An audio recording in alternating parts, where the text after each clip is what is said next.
जय हिंद मेरे डियर साथी, मैं आपका साथी विकास और आज हम शुरू करने वाले हैं चैप्टर नंबर 2। ये फार्माकोथेरेपेटिक्स का पोर्शन है, ठीक है। चैप्टर नंबर 2 से आज हम देखने वाले हैं कार्डियोवास्कुलर सिस्टम का ये 4 जो टॉपिक है इसको एकदम डिटेल में देखेंगे।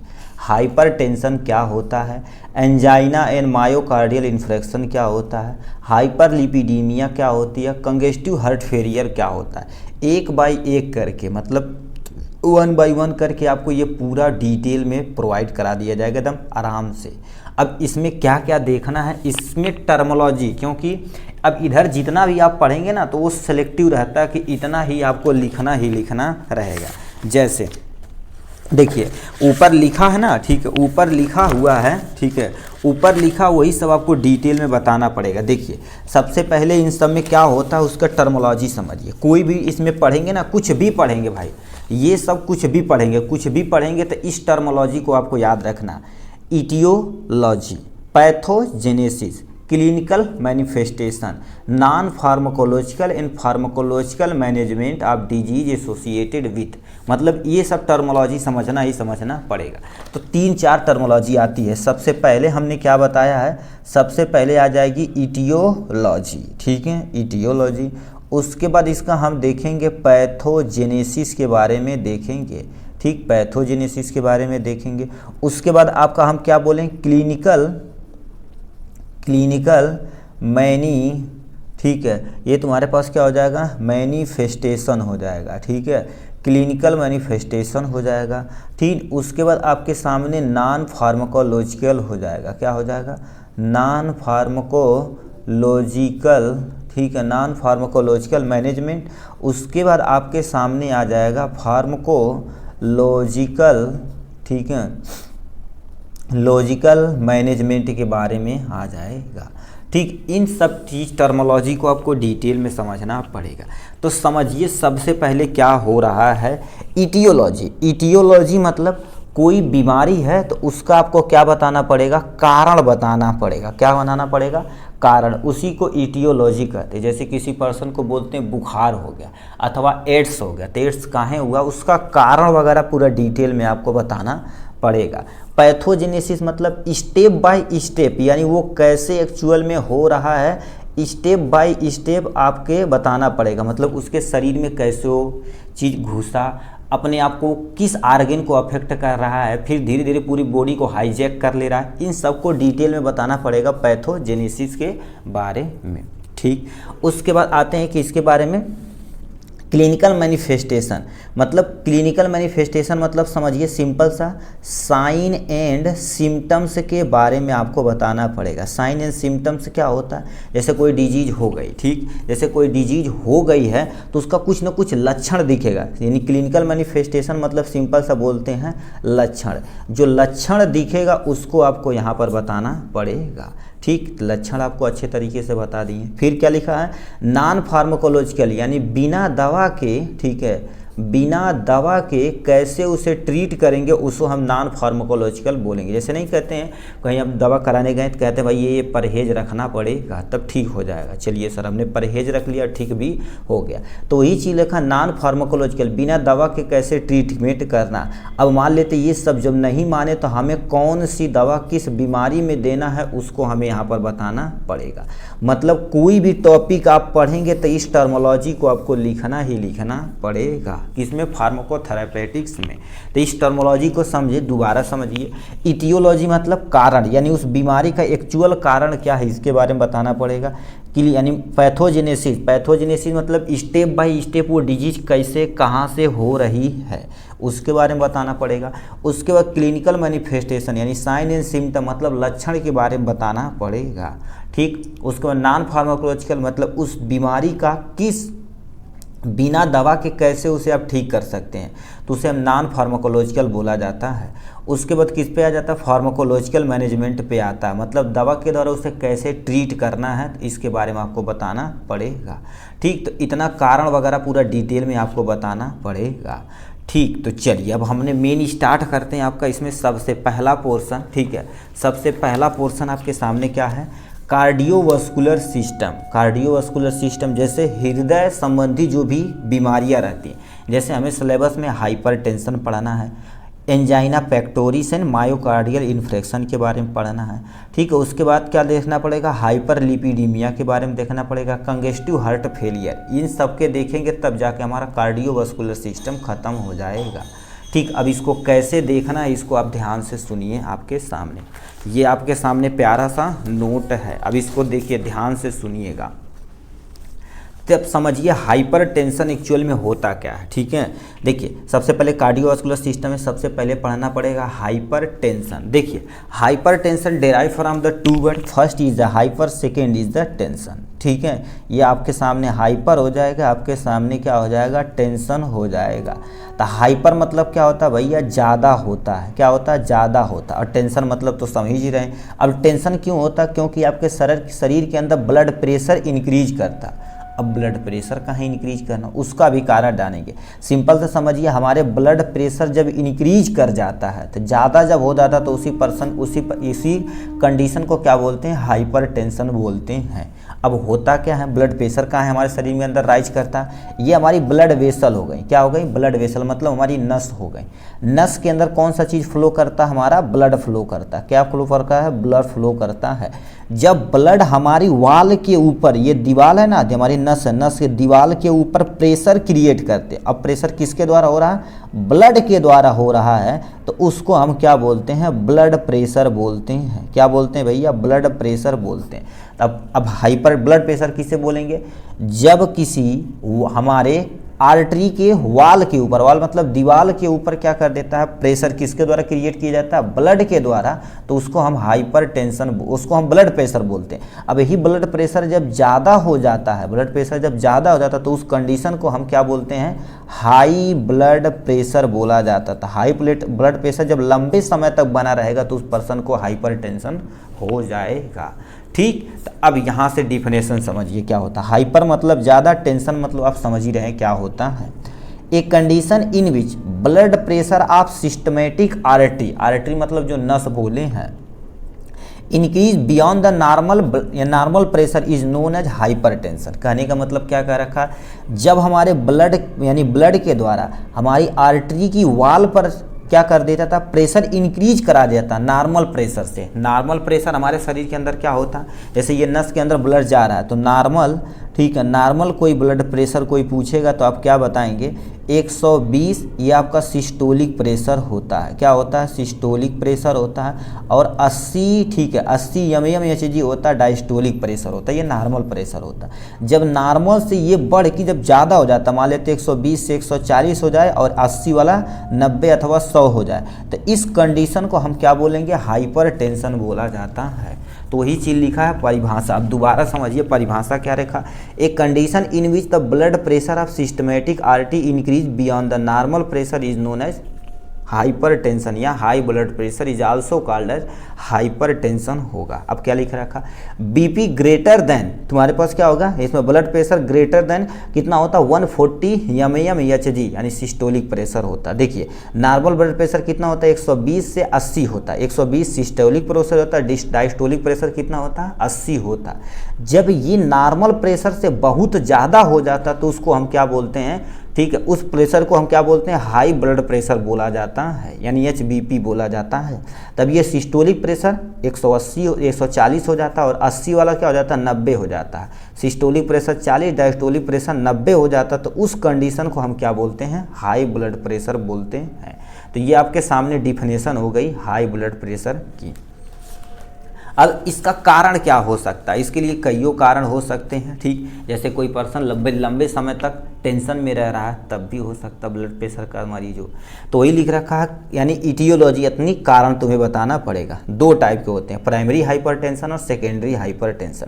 प्राइमरी हाइपरटेंशन 90 से लेकर 95% लोगों में देखने को मिलता है। अब इसमें क्या होता है, ये अननोन होता है, ठीक है, ये अननोन मतलब आपको पता होता नहीं है। जैसे मान लेते आप कहीं गए, थोड़ा सा स्ट्रेस ले लिए, उसके कारण से हो सकता है, ठीक। मान लेते बहुत ज़्यादा आपके अंदर एसिडिटी बन गई, उसके कारण से हो सकता है। परीक्षा का यानी एग्जाम का टेंशन है, उसके कारण से हो सकता है। माल का टेंशन है, उसके कारण से हो सकता है। तो मतलब ये जो तुम्हारे पास टेंशन होता है सब तुम्हारे पास हाइपर यानी प्राइमरी हाइपरटेंशन के अंतर्गत आता है। तो इसमें क्या हो सकता है, देखो यानी कॉज ऑफ प्राइमरी हाइपरटेंशन क्या होता है, इस प्रेजेंट टाइम में अननोन है, इसका एक्चुअल में कोई पता नहीं है, तो इसको क्या बोलते हैं, प्राइमरी हाइपरटेंशन बोला जाता है। इसमें तुम्हारे पास क्या क्या हो सकता है, जेनेटिक, मतलब आपके मम्मी पापा को है तो आपके अंदर भी जा सकता है, तो इसके कारण से भी हो सकता है। आपकी लाइफ स्टाइल आपकी लंबे समय तक क्या हो जाए, जंक फूड खा रहे हैं आप, वर्क नहीं कर रहे हैं, तो इसके कारण से भी आपको क्या हो सकता है, यानी ब्लड प्रेशर हो सकता है। तो लाइफ स्टाइल, एज मतलब क्या होता है, एज भी डिपेंड करता है, ठीक। मेटाबॉलिक डिजीज, कोई ऐसा डिजीज है जिससे आपके शरीर के अंदर मेटाबॉलिक प्रक्रिया, चाहे डाइजेशन, चाहे रिस्पायरेशन, चाहे सर्कुलेशन, चाहे एक्सक्रीशन प्रॉपर अमाउंट में नहीं हो पा रही है, तब भी आपको प्राइमरी हाइपरटेंशन हो सकता है, ठीक है। तो ये प्राइमरी, सेकेंडरी मोस्टली देखा जाए तो बहुत कम होता है, इसमें 5 से लेकर 10% पर्सन ये मतलब 5 से लेकर 10% पर्सन को देखने को मिलता है। इसका तुम्हारे पास क्या होगा, लिखा देखो, cause of secondary hypertension is known, यानी इसका ये अननोन है बट ये तुम्हारे पास नोन है। जैसे थायराइड, किसी पर्सन को थायराइड ज़्यादा बढ़ जाता है, कहते हैं हाइपर थायराइडिज्म, हाइपोथायराइडिज्म, तो उसके कारण से, थायराइड के कारण भी ब्लड प्रेशर खराब हो सकता है। देखो थायराइड इशू भी हो सकता है। Adrenal gland disease, adrenal gland क्या होती है, हमारे किडनी के ऊपर एक छोटी सी ग्लैंड रहती है, ठीक है, उसको हम एड्रेनल ग्लैंड निकालते हैं। जो कौन सा हार्मोन निकालती है, आप कमेंट बॉक्स में लिख के दिखाइएगा, एड्रेनल ग्लैंड कौन सा हार्मोन निकालती है, तो वो क्या कर देती है, फ्लाइट एंड फाइट हार्मोन होता है। अब ये बताओ इंक्रीज करेगा तब भी आपका हाइपरटेंशन हो सकता है।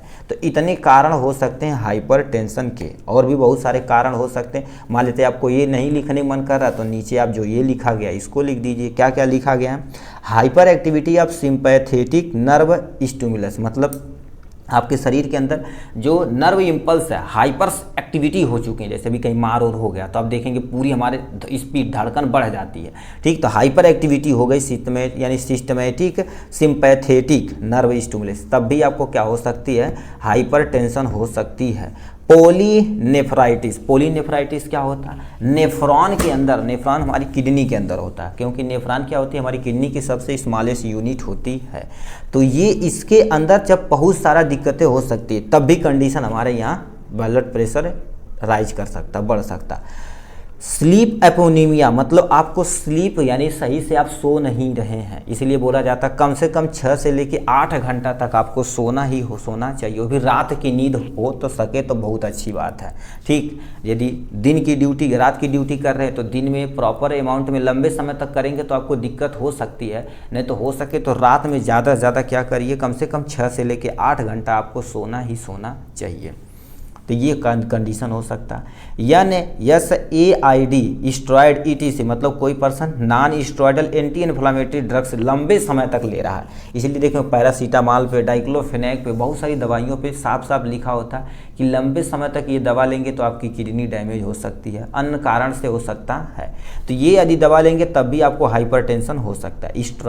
स्टेरॉयड आप ले रहे हैं जल्दी, जैसे हेरोइन हो गया, चरस हो गया, गांजा हो गया, इसके कारण से भी आपका ब्लड प्रेशर राइज कर सकता है। Tumour in the kidney gland, मतलब ट्यूमर मतलब छोटो ट्यूमर क्या होता है, एक स्टोन, तुम समझो, स्टोन मतलब किडनी के अंदर स्टोन है, किडनी के अंदर स्टोन है, सही से वो फिल्टर नहीं कर पा रहा, फिल्टर कर रहा बट हमारे सही से बाहर नहीं निकाल पा रहा, उसके कारण से भी आपको क्या हो सकता है, हाइपरटेंशन हो सकता है। अब आपको मान लेते ये याद नहीं रहेगा तो ये आप लिख सकते हैं, ठीक। अब यहाँ पर आते हैं पैथोजेनेसिस में, देखो हमने छोटा स्टेप लिखा हुआ है, अभी तो छोटा छोटा करिए, अभी आगे पढ़ेंगे तो बहुत तगड़ा एकदम अच्छे से एक्सप्लेन करके देखेंगे। इसमें क्या होगा, इंक्रीज द, ठीक है। अब देखिए सबसे पहले क्या हो सकता है, टेक स्ट्रेस, आप स्ट्रेस लेंगे, ठीक है, स्ट्रेस लेंगे तब भी आपको क्या हो सकता है, टेक स्ट्रेस लेंगे तब भी दिक्कत हो सकती है, स्ट्रेस। और स्लीपिंग डिसऑर्डर जो रहेगा, ठीक है, स्लीपिंग डिसऑर्डर जो रहेगा उसके कारण से आपके शरीर के अंदर दिक्कतें आएंगी। यदि स्ट्रेस ले रहे हैं, स्लीपिंग डिसऑर्डर है, या लंबे समय तक आप कोलेस्ट्रॉल लेवल खा रहे हैं तो आपके शरीर के अंदर वो क्या होगा, कोलेस्ट्रॉल अंदर डिपोजिट होगा, कहाँ पर, हमारे नस के अंदर, मतलब हमारे नस के अंदर डिपोजिट होगा धीरे धीरे। कहने का मतलब देखिए हमारी ये नस है, अब कोलेस्ट्रॉल खा रहे हैं तो धीरे धीरे ये कोलेस्ट्रॉल हमारे नस में ऐसे जमना स्टार्ट करेगा। अब बताओ जमना स्टार्ट करेगा तो एरिया यहाँ पर क्या होगा, कम होगा, जब एरिया कम हो जाएगा तो प्रेशर ज़्यादा हो जाएगा। तो इंक्रीज द कोलेस्ट्रॉल लेवल, अब इंक्रीज द कोलेस्ट्रॉल लेवल हमारे ब्लड वेसल के अंदर हुई तो increase the pressure on arteries wall, देखिए हमारी आर्टरीज की वॉल पे क्या होगी, आगे दीवार पे ज़्यादा ज़्यादा प्रेशर क्रिएट होगा, तो हमारे यहाँ शरीर के अंदर क्या हो जाएगा, देखिए ब्लड प्रेशर राइज कर जाएगा, इसका मतलब ब्लड प्रेशर बढ़ जाएगा। अब ब्लड प्रेशर जब बढ़ेगा तो जाहिर सी बात कॉज क्या होगा, हाइपर टेंशन कॉजेज हो जाएगा। क्या होगा, उन पर्सन को हाइपर टेंशन कॉजेज हो जाएगा। तो ये तुम्हारे पास पैथोजेनेसिस का कारण बन सकता है। ठीक, चलिए नेक्स्ट पोर्शन पे चलते हैं। उसके बाद क्लिनिकल मैनिफेस्टेशन, कैसे किसी पर्सन को जान जाओगे कि इन्हें हाइपर टेंशन है, कुछ लक्षण दिखना चाहिए ना। तो उस लक्षण को जैसे क्या होगा, हेडेक हो गया, लंबे समय तक हेडेक होगा। क्यों, क्योंकि हमारे हेड को, पूरी बॉडी का हमारे पास 20% अकेले ऑक्सीजन किसको चाहिए, हमारे ब्रेन को चाहिए जो एक्टिविटी करता है। तो हेडेक होगा लंबे समय तक। ब्रीथिंग ट्रबलर, मतलब सांस लेने में उन्हें कठिनाइयाँ होंगी, सीढ़ियाँ वगैरह चलेंगे तो बहुत सारी दिक्कतें होंगी। ब्लीडिंग फ्रॉम नोज, यदि लंबे समय तक यदि ब्लड प्रेशर बहुत ज़्यादा हो जाएगा तो हमारी नाक के रास्ते क्या हो जाएगा, ब्लड आ जाएगा। ठीक है, तो ब्लडिंग नोज, और नाक के रास्ते यदि ब्लड आ जाएगा तो समझ लो वो पर्सन सेफ है, नहीं तो बड़ी दिक्कतें हो जाएंगी। ठीक है, डिजनिंग, चक्कर आने स्टार्ट हो जाएगा। विजुअल प्रॉब्लम, देखने में दिक्कत हो जाएगी। ठीक है, चेस्ट पेन, मतलब चेस्ट पेन मतलब हार्ट वाले रीजन पे, जैसे ये पेन वाला छाती वाले रीजन पे बहुत तगड़ा दर्द करेगा। और क्या होगा, फ्लशिंग, फिर बार बार क्या करेंगे आप, फ्लशिंग करेंगे। ठीक है, तो ये सब तुम्हारे पास कंडीशन है, ये सब लक्षण यदि दिखेगा तो समझ लो heart attack, sorry hypertension, blood pressure का कारण बन सकता है। ठीक, तो ये हो गया। अब बिना दवाओं को नॉन फार्माकोलॉजिकल मैनेजमेंट कैसे कर सकते हैं, बिना दवाओं के कैसे ट्रीट कर सकते हैं उस बंदे को। सबसे पहले चेंज इन लाइफ स्टाइल, बोलेंगे भैया अपनी लाइफ स्टाइल चेंज करिए, प्रॉपर फूड खाइए, एक्सरसाइज करिए, ये सब चीज़ करेंगे। प्रॉपर स्लीपिंग करिए, ज़्यादा ज़्यादा ग्रीन वेजिटेबल खाइए, ये सब तुम्हारे पास बोलेंगे। डाइट रिच इन वेजिटेबल, वो भी ग्रीन वेजिटेबल और फ्रूट होना चाहिए। अब ये सब रहेगा ना, ठीक है, ये सब रहेगा तो हम क्या कर सकते हो, उस पर्सन को बिना दवा के द्वारा इनसे ट्रीट किया जा सकता है। Sodium intake should be kept in less than तुम्हारे पास 40, कितना 2004 मिलीग्राम पर डे, मतलब कम से कम आपको क्या करना पड़ेगा, सिंपल से, इतना बड़ा सेंटेंस नहीं आएगा, हमें कम से कम देखो 2400 mg से लेस देन नमक खाने की ज़रूरत पड़ती है। 2400 mg याद रखना, 2400 mg मतलब क्या होगा, मिलीग्राम, मिलीग्राम मतलब 1000 से चला जाएगा। ठीक है, तो मतलब एक पर्सन कम से कम दिन भर में 3 से लेकर 4-5 ग्राम नमक खा सकता है। 3 से लेकर 4 ग्राम बोला जाता है। ठीक है, या 2 से लेकर कहीं कहीं 3 लिखा होता, उतना ग्राम आप खा सकते हैं। उससे ज़्यादा खाएंगे तो दिक्कत हो जाएगी। ठीक, तो ये भी पर्सन अब प्रॉपर एक्सरसाइजिंग करेंगे, एक्सरसाइजिंग मतलब चाहे रनिंग का, चाहे कुछ भी काम करना पड़ेगा जिससे हम, ठीक है, प्रॉपर एक्सरसाइज करेंगे, उससे हमारा काम हो जाएगा। ठीक है, तो इससे हो सकता है। वेट लॉस, कोई पर्सन क्या होगा, यदि वेट लॉस कर लेगा तो उससे भी हो सकता है, क्योंकि चर्बी बढ़ेगी तो हमारे हार्ट पे जब बहुत ज़्यादा प्रेशर करेगा, हमारी ब्लड वेसल जब दबने लगेंगे, इससे सिकुड़ने लगेंगे, तभी दिक्कत हो सकता है। तंबाकू एवॉइड, मतलब उन्हें तंबाकू जैसे सिगरेट हो गया, अन्य चीज़ें जो खा रहे हैं उन्हें क्या करना है, एवॉइड करना है, इससे दिक्कतें हो सकती हैं। रिड्यूज एल्कोहल इंटेक, मतलब कोई पर्सन है एल्कोहल लंबे समय तक ले रहा है तो उसको क्या कर देना है, उनको एवॉइड करना है, इससे भी हो सकता है। सेल्फ मेजर बीपी, और प्रॉपर आपको क्या करना पड़ेगा, समय समय पर अपने ब्लड प्रेशर मेंटेन करना पड़ेगा, मतलब मेजर करना पड़ेगा। यदि ज़्यादा हो रही है तो आप जानते हैं नमक का घोल, मिठाई वगैरह खा सकते हैं। ठीक है, तो ये तुम्हारे पास हो जाएगा नॉन फार्माकोलॉजिकल मैनेजमेंट का कारण वगैरह से। ठीक, अब यहाँ से फार्माकोलॉजिकल मैनेजमेंट के बारे में आते हैं, मतलब अब मैं तो कोई बंदा ये सब नहीं कर पा रहा तो दवा के द्वारा उन्हें कैसे ट्रीट किया जा सकता है। क्या लिख रखा, सबसे पहले डायूरेटिक देंगे। डायूरेटिक क्या करेगा, हमारे किडनी से जो भी ब्लड का फ्लो रहेगा उसको मेंटेन करेगा और ज़्यादा यूरिन को शरीर से बाहर निकालेगा, जिससे ब्लड प्रेशर मेंटेन हो जाएगा। ठीक, गिर जाएगा तो काम हो जाएगा। तो डायूरेटिक देंगे, उसमें फुरसामाइड दिया जाता है और क्लोरोथियाजाइड दिया जाता है, but most of the case में फुरसामाइड दिया जाता है। B alpha blocker, alpha blocker में तुम्हारे पास क्या हो जाएगा, प्राजोसिन दे सकते हैं, टेराजोसिन दे सकते हैं, ये सब टैबलेट का नाम है। इन सब का नाम तुम्हें एक कम से कम याद रखना पड़ेगा। तो इन दवाओं का हम क्या कर सकते हैं, अल्फा ब्लॉकर जो होता है, अल्फा बीटा ब्लॉकर, ठीक है, तो उसको ये मेंटेन करेगा, वरना काम हो जाएगा। बीटा ब्लॉकर में क्या होगा, टीमोलॉल दे सकते हैं, ठीक है, प्रोपेनालॉल दे सकते हैं। टीमोलॉल देखा जाता है मोतियाबिंद का किसी का ऑपरेशन होता तो उसको दिया जाता, और किसी ब्लड प्रेशर लंबे समय तक हार्ट वगैरह प्रॉब्लम होती तो टीमोलॉल दिया जाता है, क्योंकि ये बीटा ब्लॉकर होता है। तो इसके बारे में हो गया यहाँ से। एसिटाइल कोलिन एंजाइम इनहिबिटर दिया जाता है। जैसे क्या होगा, कैप्टोप्रिल दिया जाता है, एनालप्रिल दिया जाता है। ये 2 ड्रग्स होती है जो एसिटाइलकोलाइन एंजाइम जो होती है उसको क्या कर देता है, इनहिबिट करता, कहते हैं बेटा बैठ जा क्योंकि ब्लड प्रेशर हमें कम करना है। तो ये सब दवा जाती तो इसी को ये कम करती है। नेक्स्ट में कैल्शियम चैनल ब्लॉकर क्या कर देता है, हमारे शरीर के अंदर कैल्सिटोनिन को ये इंक्रीज करवाता, जिससे वो मसल से, ठीक है, मसल से कैल्शियम निकाल के हड्डी में जोड़ने का काम करता, तो उसको ये ब्लॉक कर देगा। जिसमें दवाइयाँ क्या आ जाती हैं, डिल्टीजैम आती है, वेराम्पमील आती है, तो ये सब ड्रग्स का नाम है। वसोडाइलेशन एक ऐसी दवा देती है जो हमारी वेसल को डायलेट मतलब थोड़ा सा चौड़ा कर देती है। जैसे ब्लड वेसल इतना है, अब इसको जब वसोडाइलेशन देंगे तो इसे इधर चौड़ा कर देगा, ढीला कर देगा, मतलब नस को ढीला कर देगा तो ये चौड़ा हो जाएगा। अब बताइए, चौड़ा होगा तो प्रेशर भरने से कम हो जाएगा, ठीक। तो वसोडाइलेटर उन्हें दिया जाता है। इसमें कौन सा एग्जाम्पल आता है, हाइड्रालाजीन आता है और मीनोजिगडील आता है। ये हेयर लॉस में सबसे ज़्यादा होता है, शुगर के पेशेंट में सबसे ज़्यादा ये चलाया जाता है, ठीक। तो इतना तुम्हारे पास कारण वगैरह था जो हमने क्या कर दिया, pharmacological management, non pharmacological, clinical manifestation और हमारे पास इटियोलॉजी, पैथोजेनेसिस, डिफिनेशन पूरा डिटेल में हमने देखा है, ठीक। तो चलिए अब नेक्स्ट वीडियो पे चलते हैं मेरे भाई। जय हिंद मेरे डियर साथी, मैं आपका साथी विकास और आज हम देखने वाले हैं कार्डियोवास्कुलर डिजीज़ का जो तुम्हारे पास स्टार्ट किया गया था, कार्डियोवास्कुलर सिस्टम का एक लेक्चर ये ख़त्म हो गया था। हम आज इसमें देखने वाले हैं एंजाइना पेक्टोरिस। उसके बाद नेक्स्ट वीडियो इस पे, फिर 2 वीडियो में ये आपका पूरा चैप्टर की एंडिंग हो जाएगी, ठीक। ये टारगेट बैच का चौथा दिन है, ठीक है। टारगेट बैच अभी तक ज्वाइन नहीं किए तो प्लीज़ आप ज़्यादा से ज़्यादा क्या करिए, शेयर करके ज्वाइन करिए, जिससे आपको बेनिफिट मिल सके। तो एंजाइना पेक्टोरिस होता क्या, ये पॉइंट आपके एग्जाम के पॉइंट ऑफ व्यू से देखा जाए तो बहुत इंपॉर्टेंट पोर्शन और टॉपिक है। तो एंजाइना मतलब क्या होता है, कहते हैं यार हमारा पेट है क्या दर्द कर, सीना दर्द कर रहा है, तो समझ लो सीना दर्द कर रहा है किसी कारणवश, तो समझ लो आपको एंजाइना पेक्टोरिस हो चुका है। अब ये मत समझना कि एंजाइना पेक्टोरिस हमेशा जब गैस बनता है तब भी दिक्कतें हो सकती हैं, बट लंबे समय तक जब दर्द करेगा तो समझ लो एंजाइना पेक्टोरिस हो गया है।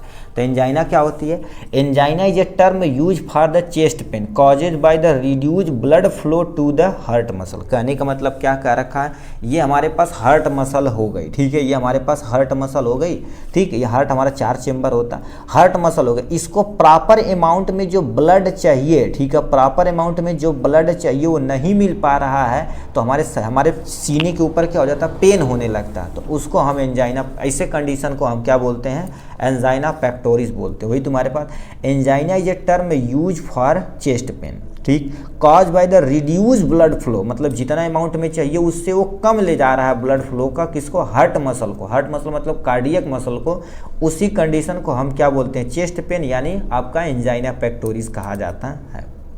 अब इसमें होता क्या है, एंजाइना, ठीक है, angina pectoris include sign and symptom chest pain, मतलब सबसे ज़्यादा देखा जाए चेस्ट पेन देखने को मिलता है, और discomfort causes when the heart muscle does not get enough oxygen देखो रिच O2, ठीक है, इनफ O2 रिच ब्लड। कहने का मतलब क्या होता है, देखिए हमारा ये हार्ट 4 चेंबर होता है, ठीक, हार्ट 4 चेंबर होता है, तो यहाँ से ऑक्सीजनेटेड ब्लड आता है, कहाँ से, लंग्स से आता है, ठीक, लंग्स से आता है। इसको लेकर आने का काम किसकी होती है, पल्मोनरी, ठीक है, पल्मोनरी वेन की होती है, नहीं वेन आर्टरी, ये पल्मोनरी आर्टरीज की होती है, क्या होती है, पल्मोनरी आर्टरीज की होती है, ये ऑक्सीजनेटेड ब्लड लेके आती। जब किसी कारण मतलब ये जो तुम्हारे पास ऑक्सीजनेटेड ब्लड है O2 प्रॉपर अमाउंट में इसको नहीं मिल पाता तो ये सही से फंक्शन नहीं करता, क्योंकि इसे O2 जब ब्लड मिलेगा तो इसे प्रॉपर एनर्जी मिलेगी, क्योंकि O2 ब्लड जितना ज़्यादा मिलेगा उतना ज़्यादा रिस्पायरेशन करेगा उतना ज़्यादा उसे एनर्जी मिलेगी, तो ये प्रॉपर अमाउंट में नहीं पहुँच पाता, तो उसी कंडीशन से हमारे पास क्या होता है, हार्ट का जो ये चेस्ट वाला रीजन, ठीक है, पेन करने लगता, मसल सही से वर्क नहीं कर पाता, तो उस कंडीशन को एंजाइना पेक्टोरिस कहते हैं। इसमें चेस्ट पेन होता है, discomfort causes the heart muscle does not give oxygen, मतलब जितनी ऑक्सीजन की रिक्वायरमेंट है उतनी नहीं पहुंच पाती, तो उस कंडीशन को एंजाइना पेक्टोरिस कहते हैं। तो ये हो गया डिफिनेशन। अब क्या कारण हो सकता है भाई कि इनको एंजाइना पेक्टोरिस हो गया? चलिए कारण देखते हैं। लिखा सबसे पहले coronary artery disease most common cause of angina pectoris. Coronary arteries क्या होती है? जो हमारी आर्टरीज होती है, कोरोनरी आर्टरीज क्या होती है? स्पाम कर जाती है, ऐसे किसी कारणवश स्पाम कर जाती है, मतलब सिकुड़ जाती है, तो उससे हमारे पास डायबिटीज़ हो सकता है। अब देखिए कोरोनरी आर्टरी जब क्या करेगी? स्पास्म कर जाएगा ऐसे, ठीक। स्पास्म मतलब कहते हैं मसल स्पास्म हो गया, ऐठन हो गई, पिचक गया, मुड़ गया, किसी कारणवश से प्रॉपर अमाउंट में वहाँ पर ऑक्सीजन नहीं पहुँच पाता है, जैसे आपको डायबिटीज़ लंबे समय तक रहेगा तब भी हो सकता है, हाई कोलेस्ट्रॉल खा रहे हैं तब भी हो सकता है, हाई ब्लड प्रेशर लंबे समय तक रह सकता है तब भी एंजाइना पेक्टोरिस हो सकता है, ठीक है। और स्मोकिंग कर रहे हैं लंबे समय तक, सुट्टा मार रहे हैं तब भी हो सकता है, स्ट्रेस लंबे समय से आप क्या रहे हैं? स्ट्रेस ले रहे हैं, इन सब का कारण क्या हो सकता है? एंजाइना पेक्टोरिस हो सकता है।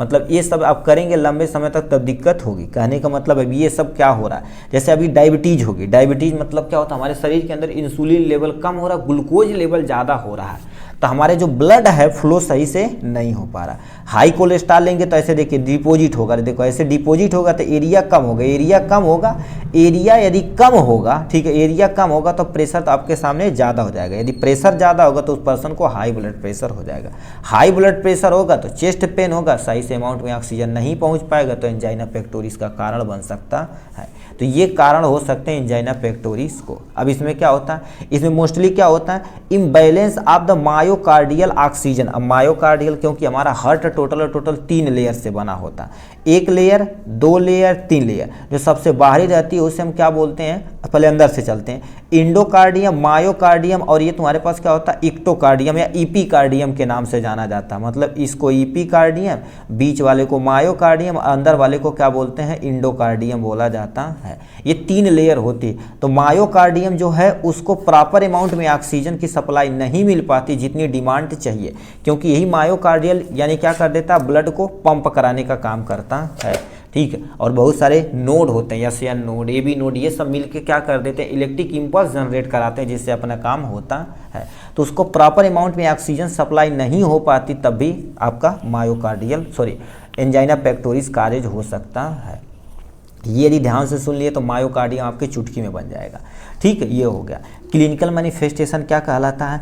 अब देखिए यदि लक्षण देखा जाए, ठीक है, लक्षण देखा जाए तो आप लंबे समय तक आपको एंजाइना पेक्टोरिस होगा तो स्ट्रेस आप लेंगे, ठीक है, स्ट्रेस से ही एंजाइना पेक्टोरिस होता है। स्क्वाइजिंग भी हो सकता है, बलरिंग तुम्हारे पास बलरिंग और शोल्डर पेन, मतलब आपको बलर दिखेगा, सही से दिखेगा नहीं, सोल्जर वाले रीजन पे पेन रहेगा क्योंकि चेस्ट के कारण से ये सोल्जर पेन होने लगता है। एब्डोमेन पेन होगा, चेस्ट पेन जो सबसे मोस्ट कॉमन होता है, चेस्ट पेन से एंजाइना पेक्टोरिस का कारण बन सकता है, ठीक है। तो ये तुम्हारे पास क्लिनिकल मैनिफेस्टेशन हो जाएगा।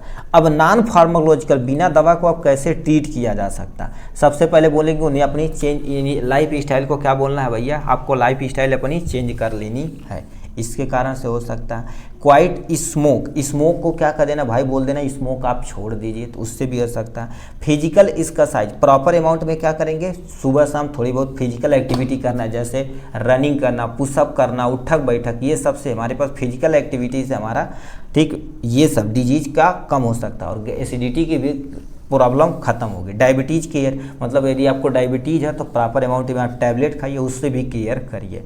एवॉइड हैवी मील, आपको हैवी मील नहीं लेना। हैवी मील मतलब जो तगड़ा प्रोटीन वगैरह होता है उसको आपको एवॉइड करना है। रात का भोजन कम से कम करना है। तो ये सब कारण हो सकते हैं। Intake less amount of the cholesterol अथवा फैट, यदि आप कुछ बाहर चीज़ वाला खा रहे हैं तो बहुत लेस अमाउंट में कोलेस्ट्रॉल तथा फैट आपको लेना। क्यों? क्योंकि कोलेस्ट्रॉल आपका यहाँ पर डिपॉजिट होगा, देखिए ये डिपॉजिट होगा ऐसे ना, तो एरिया कम हो जाएगा, एरिया कम होगा तो प्रेशर भरने से ज़्यादा हो जाएगा। तो फैट हो गया, कोलेस्ट्रॉल आपको कम अमाउंट में इनटेक करना है। अब मान लेते हैं आप नहीं मानते हैं तो दवा के द्वारा, तो है ये है, दवा के द्वारा आप डिजीज इतना सारा बना सकते हैं, ठीक है। तो डिजीज को ऐसे ही सारा यानी दवा के द्वारा केयर किया जा सकता है। जैसे फार्माकोलॉजिकल मैनेजमेंट के द्वारा मैनेज कर सकते हैं। उसमें सबसे पहले क्या कर सकते हैं? यहाँ पर दवा देना पड़ेगा, याद रखना। वसोडाइलेशन, वसोडाइलेटर में तुम्हारे पास क्या हो जाता है? जो हमारी वेसल्स होती है उसको थोड़ा सा फैला देगा। इसमें एग्जाम्पल में आते हैं नाइट्रेट आते हैं, ग्लाइसीराइल आते हैं, ETC कर देना, क्योंकि कई दवाइयाँ होती हैं। मेनली हम यहाँ पर 1-2 दवा लिख रहे हैं जिससे आपको याद हो सके, ठीक है, तो वसो डायलेटर देंगे तब भी अपना काम हो जाएगा। बीटा ब्लॉकर दे देंगे, ठीक है, बीटा ब्लॉकर में मेटाप्रोप्रोलॉल हो जाएगा, बिसोप्रोलॉल हो जाएगा, एक मेटालॉल भी आता है उसको भी आप दे सकते हैं। ठीक, तो ये तुम्हारे पास बीटा ब्लॉकर के तौर पे दिया जाता है। कैल्शियम चैनल ब्लॉकर में तुम्हारे पास क्या हो जाएगा, विरामपमील हो जाएगा और डिल यानी क्या हो जाएगा, डिल्टी जैम हो जाएगा। तो ये जो आपका क्या होगा, कैल्शियम चैनल ब्लॉकर में ये जो होती हैं कैल्शियम चैनल को ही ब्लॉक कर देते हैं। कैल्सिटिनिन, हमारे शरीर के अंदर कैल्सिटिनिन हार्मोन होता है, उसको ये कम कर देगा, जिससे अपना काम हो जाएगा। एंटी प्लेटलेट ड्रग्स उन्हें हम प्रोवाइड करा देंगे। एंटी प्लेटलेट ड्रग्स क्या होती है, हमारे ब्लड में देखा जाए तो आरबीसी डब्ल्यूबीसी प्लेटलेट होती है। तो प्लेटलेट जो थ्रोम्बो साइड का काम करती है, जो थक्का बनाने का काम करती है, तो उसको ये कम कर देगा। प्लेटलेट लेवल को क्या कर देगा, कम। या प्लेटलेट को कम नहीं करेगा, प्लेटलेट में जो थक्का बनाने वाली प्रक्रिया है, क्लोटिंग फैक्टर, उसको ये कम कर देगा। ठीक है, तो इसको काम कर सकता है। फिर तुम्हारे पास क्या होगा, पोटेशियम चैनल ओपनर, मतलब पोटेशियम, कैल्शियम चैनल था उसे तो हमारे पोटेशियम चैनल ओपनर होता है। इसमें निकोरानडील दिया जाता है, निकोरानडील दिया जाता है, पिनासिडिल दिया जाता है। ये सब जो ड्रग्स होती हैं ये पोटेशियम चैनल ओपनर होती है, जो हमारे शरीर के अंदर पोटेशियम, देखिए हमारे शरीर के अंदर दो यानी पंप होते हैं, यानी सोडियम पोटेशियम, सोडियम आयन और पोटेशियम आयन पंप होते हैं। तो इसको ओपन करवा देता है, जिससे ब्लड का फ्लो क्या हो जाता है, तेज हो जाता है। ब्लड का फ्लो तेज हो जाता है, प्रॉपर अमाउंट में ऑक्सीजन पहुंच पाता है। तो वही चीज़ यहाँ से बोला जा रहा है। ठीक है, तो ये दवा दे देंगे तो अपना काम हो जाता है। ठीक, तो इतना तुम्हारे पास था किसके बारे में, एंजाइना पेक्टोरिस के बारे में। एक बार दोबारा देखिए, सबसे पहले आपको एंजाइना पेक्टोरिस का इंट्रोडक्शन देखना पड़ेगा, यहाँ से इटियोलॉजी, कारण बताना पड़ेगा। हमने जैसे ये सब नहीं याद रहेगा तो डायबिटीज़, हाई कोलेस्ट्रॉल बता देना, बीपी बना देना, स्मोकिंग स्टेट, ये सब बता देना, काम हो जाएगा। ठीक, क्लिनिकल मैनिफेस्टेशन, क्या कारण है, मतलब क्या लक्षण दिख रहा है उसके बारे में, बिना दवा के कैसे ट्रीटमेंट कर सकते हैं। और दवा कम से कम मान लेते ही आपको सब ये याद नहीं रहेगा तो कम से कम 4-5 दवाइयों का याद रखिए, उसी को आप एक्सप्लेन करके लिख दीजिएगा। ठीक, तो फार्माकोलॉजिकल मैनेजमेंट में ये सारी चीज़ें होती हैं। चलिए आज के लिए बस इतना ही, फिर मिलेंगे नेक्स्ट वीडियो में नेक्स्ट टॉपिक के साथ। तब तक के लिए bye bye and take care. जय हिंद मेरे डियर साथी, मैं आपका साथी विकास, और आज हम देखने वाले हैं आपका फार्माकोथेरेपेटिक चैप्टर नंबर 2 में जो हमने स्टार्ट किया था कार्डियोवास्कुलर सिस्टम। हमने हाइपरटेंशन देखा, एंजाइना देखा, बचा हुआ मायोकार्डियल इन्फ्रेक्शन और hyperlipidaemia, congestive heart failure. 3 topic बचा हुआ, इस 3 टॉपिक को हम तेज़ी से कवर करते हैं। तो सामने क्या दे रखा, मायोकार्डियल इन्फ्रेक्शन। अब मायोकार्डियल इन्फ्रेक्शन गुरुदेव क्या होता है, इसको ध्यान से सुनिए। उसके पहले आप समझिए हमारे हार्ट अटैक में कितनी लेयर होती हैं। हमारे हार्ट में टोटल 3 लेयर होती हैं। कितनी लेयर, इसको साइड में करते हैं। ठीक है, इसको हम साइड में करते हैं। यहाँ पर हमारे पास देखा जाए तो 3 लेयर होती है। देखिए ये हमारे हार्ट टोटल 4 चेम्बर होता है। ये हमारे पास अंदर वाली लेयर होती है, ये हमारे मिडिल वाली लेयर होती है, सबसे बाहरी वाली लेयर होती है। जो अंदर वाली लेयर होती है उसको हम क्या बोलते हैं, इंडो। ठीक है, थोड़ा सा ऐसे दिखाना नहीं तो इसमें गड़बड़ हो जाएगा। ठीक है, हम अंदर से दिखा रहे हैं, देखिए ऐसे याद रखना, इसको हटा दूसरा यहाँ बनाते हैं जिससे आपको कन्फ्यूजन क्रिएट ना हो। ये मान लेते हैं हमारे पास क्या होगा, हार्ट 4 चेम्बर हो गया। ठीक है, हार्ट 4 चेम्बर हो गया, एक लेयर हो गई, ये हमारे पास दूसरी लेयर हो गई, ये आपके सामने तीसरी लेयर हो गई।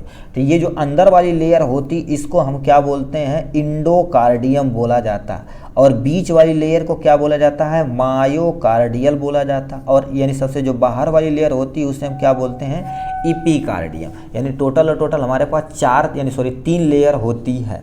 अब टॉपिक का नाम ही मायोकार्डियल इन्फ्रेक्शन होता है। ये मायोकार्डियल मसल, ये जो 3 लेयर होती है इसके बीच में फ्लूइड भरा होता है, इसे पेरिकार्डियल फ्लूइड बोलते हैं, जो क्या करता है, शॉक और इंजर से हमारे हार्ट को बचाता है।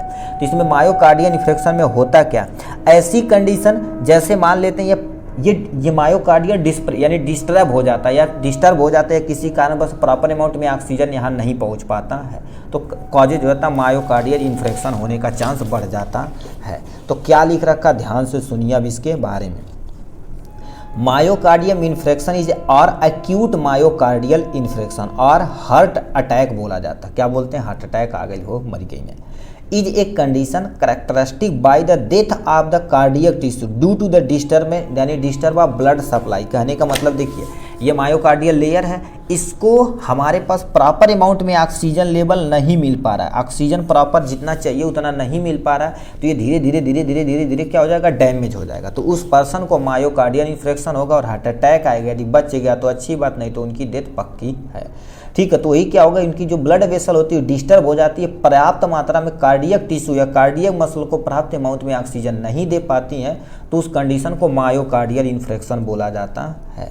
ये हो गया इनके बारे में। नेक्स्ट में क्या लिख रखा, myocardial infarction is a condition, ठीक है, is a condition in which the blood flow to a part of या हार्ट स्टॉप। मतलब कहने का मतलब मायोकार्डियल इन्फ्रेक्शन में क्या कैसी कंडीशन होती है, जो ब्लड फ्लो होती है किसको, मायोकार्डियम लेयर को ले जाकर देनी रहती है, वो क्या हो जाता है, स्टॉप हो जाता है। हार्ट का हम देवा नहीं कर, हार्ट स्टॉप हो जाता है, हाईली इनक्यूड यानी क्या होता है, इंडिक्यूड हो जाता है, कॉजिंग द, ठीक है, causing the part of heart muscle क्या हो जाएगी, डेथ हो जाएगी। अब बताइए पर्याप्त अमाउंट में उसे क्या करेगी, जब ऑक्सीजन में नहीं मिल पाएगा तो तीनों लेयर मिलके कहेंगे हम कम वो नहीं करेंगे, और मेनली कौन, मायोकार्डियल, ये वाला रीजन से ऑक्सीजन नहीं दे पाएगा तो ये वाली मसल क्या हो जाएगी, धीरे से मर जाएगी, मतलब धीरे धीरे मर जाएगी। और जो पंप कर रही है, ठीक है, जो पंप कर रही है, ऐसे ऐसे पंप कर रही है, कॉन्ट्रैक्ट्स और रिलैक्स कर रही है, ठीक है, वो फेल कर देगा, तो फेल टू पंप ब्लड। अब बताइए जब फेल टू पंप ब्लड करेगा तो उस पर्सन को हार्ट अटैक आएगा, उसकी आदमी की डेथ हो जाएगी। तो ये मायोकार्डियम इन्फ्रेक्शन का थोड़ा सा इंट्रोडक्शन था। अब ये कितने तरह के होते हैं, टोटल देखा जाए तो 2 तरह के होते हैं। नहीं याद रहेगा एग्जाम में तब भी कोई टेंशन नहीं, ठीक। तो यहाँ पर क्या होता है, सबसे पहले ट्रांसम्यूरल मायोकार्डियल इन्फ्रेक्शन होता है और नॉन ट्रांसम्यूरल मायोकार्डियल इन्फ्रेक्शन होता है। अब इसमें होता क्या, ध्यान से सुनिए। In this type of affected muscle segment undergoes, तुम्हारे पास क्या होती है, सिस्मिक नार्कोसिक which are the extend upon the endocardium epicardium through the myocardium. कहने का मतलब क्या कह रखा है, इसे ध्यान से सुनिए। ये जो तुम्हारे पास मायोकार्डियम की लेयर है ये एक्सपैंड कर जाती है और इसको भी दाब देती है, एक्सपैंड करके इसको स्वेलिंग, मतलब एक तरह से समझ लो कहते हैं ना सूजन हो गया, इसको भी दाब देती है, सही से काम नहीं करने देगी, इसको भी काम नहीं करने देगी, तभी समझ लो तुम्हारे पास उस कंडीशन को क्या बोला जाता है, ट्रांसम्यूरल, ठीक है, ट्रांसम्यूरल मायोकार्डियम इन्फ्रेक्शन बोला जाता है। ठीक, ये हो गया इनके बारे में।